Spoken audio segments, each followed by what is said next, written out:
Welcome to our channel. The Sultron Electronic Multivac is an operator interface used in a wide variety of machines.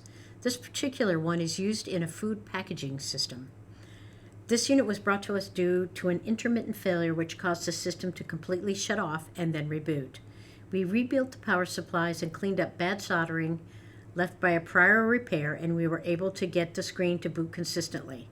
The video shown has a small cursor up in the top corner as it is waiting to be connected to its PLC.